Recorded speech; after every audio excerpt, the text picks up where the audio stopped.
Hi, this is Ofoy Murray, the digital reader, and today I want to talk about Kindle Unlimited in 2026 because I've been using it for about 2.5 months, and I have to admit, I'm impressed.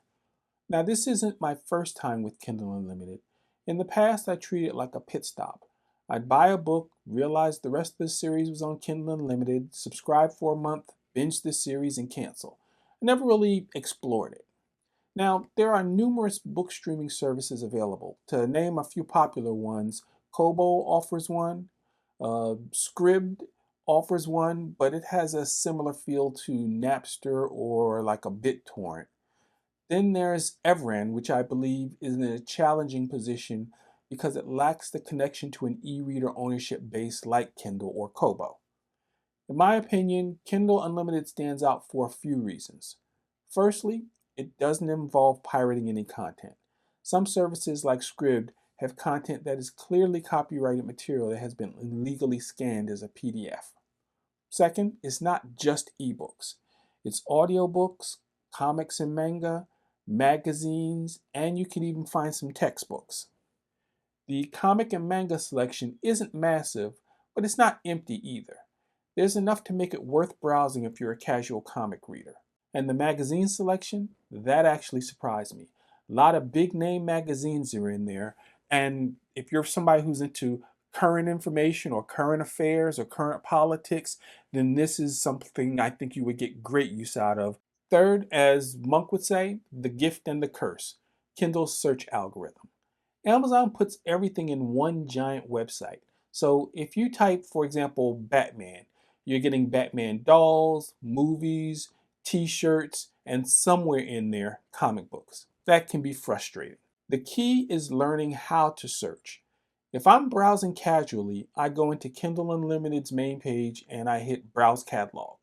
That gives you a left hand genre menu that you can quickly drill down.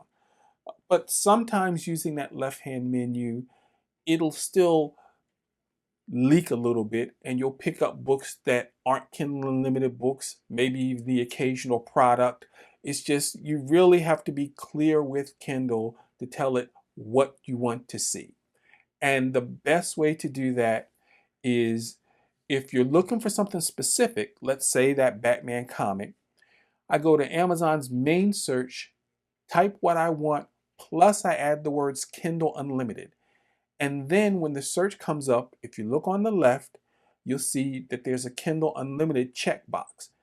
So I check that and that cleans up everything so that now all I see is Kindle Unlimited media. So for example, I mentioned that you can look at textbooks. What I would do, let's say I wanted to look at a physics textbook. I would type physics textbook Kindle Unlimited, and then when I did my search, on the left hand side, I would click that Kindle Unlimited filter, and now all I'm seeing is physics textbooks that I can get through Kindle Unlimited. Now, once you actually start making selections, once you start picking the ebooks and the audiobooks and the comics and magazines that you want to read, that's when Amazon's real magic kicks in. The algorithm is just amazing at recommendations. Amazon's recommendation engine is scary good. If you've been buying or browsing books there, it already knows your taste.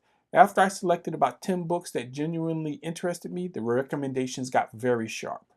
A good number of the books it pushed at me were books I would have picked anyway.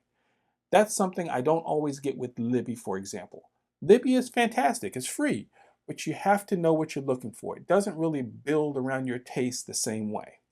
With Kindle Unlimited, you can also borrow up to 20 books at a time. I don't know why you would want to, but maybe you just want to, maybe there's a series of 5 or 6 books. You can just borrow all of them at once and then just take your time reading through them.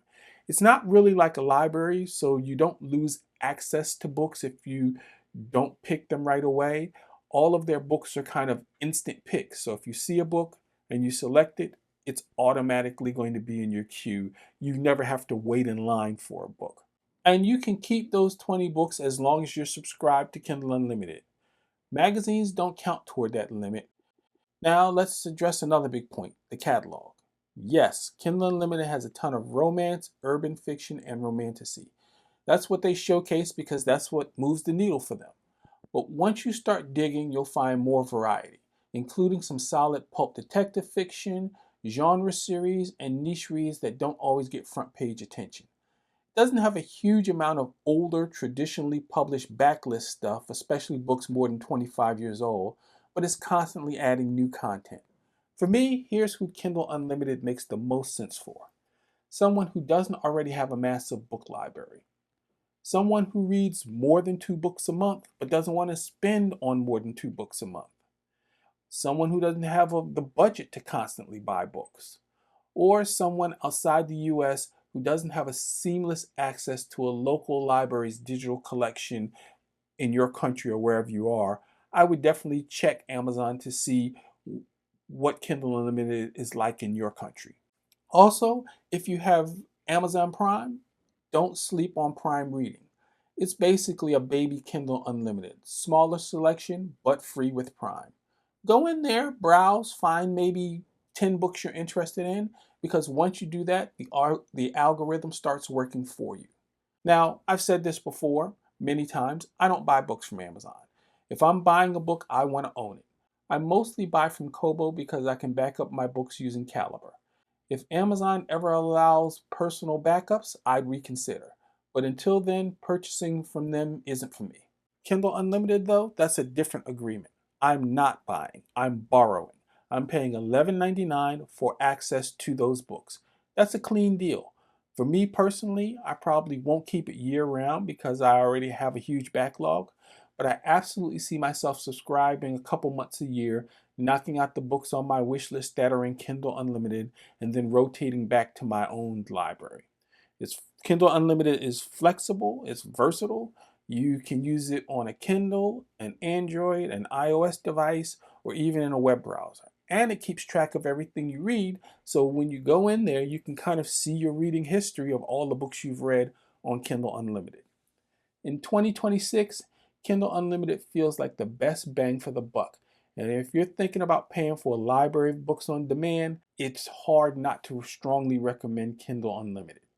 And if you're strategic about how you use it, it's just an incredible value. So that's been my experience with Kindle Unlimited in 2026. This is Zofori, the digital reader, and as always, keep reading.